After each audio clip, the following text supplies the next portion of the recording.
আজকে আমরা একটা হেভি ট্রিক শিখাবো।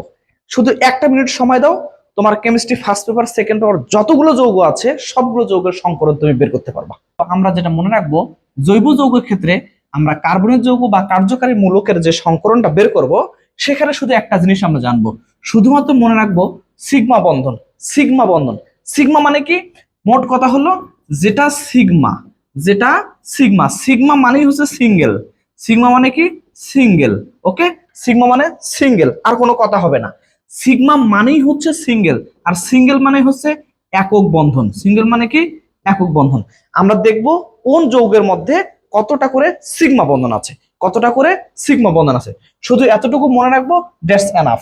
দেখা গেল এখন আমরা সিগমা বন্ধন সংখ্যা 4টি, তাহলে একটা এস 3টা পি, এই মোটে হলো 4টা। এই সিগমা বন্ধন সংখ্যা 3টা, একটা এস 2টা পি। সিগমা বন্ধন সংখ্যা 2টা, একটা এস একটা পি। বাস, তাহলে সিগমা বন্ধন যতটা সংকরণ ততটা। চলো আমরা দেখি। এইখানে প্রথমে আমাদের আছে CH4। এই যে CH4, CH4 এর যৌগটা একটা কার্বন, তার চারপাশে 4টা একক বন্ধন আছে হাইড্রোজেনের সাথে। তাহলে আমরা জানি যতগুলো সিঙ্গেল বন্ধন, যতগুলো একক বন্ধন, সবগুলোই হচ্ছে আমাদের কি? সিগমা বন্ধন। একটা সিগমা, 2টা সিগমা, 3টা সিগমা, 4টা সিগমা। সুতরাং এই যৌগের মধ্যে আমার সংকরণ হচ্ছে sp3। আবার আমরা যদি দেখি, এই যে CH3 বন্ড CH3, তাহলে CH3 মানে কি? এই যে একটা S, এই যে একটা S, এই যে একটা S, বন্ড কার্বন, এখানে একটা S, এখানে একটা S, এখানে একটা S। এবার তাহলে আমরা হিসাব করি, তাহলে এই যৌগের একটা সিগমা, একটা সিগমা, একটা সিগমা, একটা সিগমা, মোট 4টা সিগমা। 4টা মানে কি? sp3। 1 2 3 4, এই কার্বনেও 4টা আছে, 4টা মানে হলো sp3।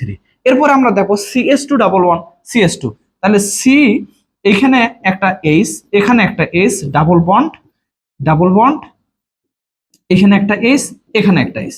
তাহলে এবার আমরা দেখি, এই যে এইখানে একটা সিগমা আছে, এখানে একটা সিগমা আছে, দ্বিবন্ধন। যেখানে দ্বিবন্ধন সেখানে একটা সিগমা একটা পাই, একটা সিগমা একটা পাই। তাহলে একটা সিগমা যদি আমরা এটা ধরি, তাহলে মোট 3টা সিগমা আছে, 3টা মানে হলো sp2। ওকে, এখানেও তাই, 1 2 3, 3 মানে হলো sp2। এই হলো আমাদের সংকরণ। এরপর আমরা আরো দেখি, কার্বন কার্বন 3 বন্ধন, যে একক 3 বন্ধন। এই যে কার্বন, এর সাথে একটা হাইড্রোজেন আছে, এই যে একটা হাইড্রোজেন আছে, তাহলে এখানে সিগমা বন্ধন কোনটা? একটা সিগমা। এই যে এখানে যতগুলোই পাই থাক না কেন, দ্বিবন্ধন হোক আর 3 বন্ধন হোক, মনে রাখবা একটা সিগমা বন্ধন থাকবেই। তাহলে এখানে একটা সিগমা, তাহলে কয়টা সিগমা হলো? মোট 2টা সিগমা। 2টা মানে কি? sp। ওকে, এবার COOH মূলকে আমরা দেখি, তাহলে বন্ড সি, এই যে double bond O, bond O, bond H. তাহলে এখানে দেখি, এই যে একটা সিগমা, এখানে একটা সিগমা, 2টা সিগমা, এই যে একটা 3টা, তাহলে 3টা সিগমা মানেই হলো আমাদের sp2। ক্লিয়ার? এরপরে আসা যাক অ্যালডিহাইড মূলক, এই যে C double bond O, bond H. তাহলে এখানে একটা সিঙ্গেল, এখানে একটা সিঙ্গেল, এখানে একটা সিঙ্গেল, মোট 3টা। 3টা মানেই হচ্ছে আমাদের sp2। তারপরে কিটোন মূলক, তাহলে এইখানে bond C double bond O, bond হচ্ছে একটা, তাহলে এই যে একটা সিঙ্গেল, এটা একটা সিঙ্গেল, এই যে একটা সিঙ্গেল, তাহলে কয়টা সিগমা? 3টা সিগমা। 3টা মানেই কি হলো? আমাদের sp2 সংকরণ। ক্লিয়ার? এরপর আসেন, এই যে অ্যামাইড, অ্যাসিড অ্যামাইড, তাহলে অ্যাসিড অ্যামাইডের ক্ষেত্রে কি পাবো? এই যে bond C double bond O, bond N, bond H, bond H.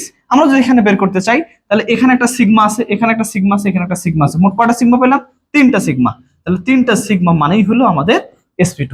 বাস, তাহলে যে কোনো যৌগ আমরা যদি কার্বনের যৌগ দেখি, জাস্ট শুধু তার সিঙ্গেল বন্ড গুলা কাউন্ট করব, সিঙ্গেল বন্ড যতটা হবে সিগমা বন্ধন ততটা।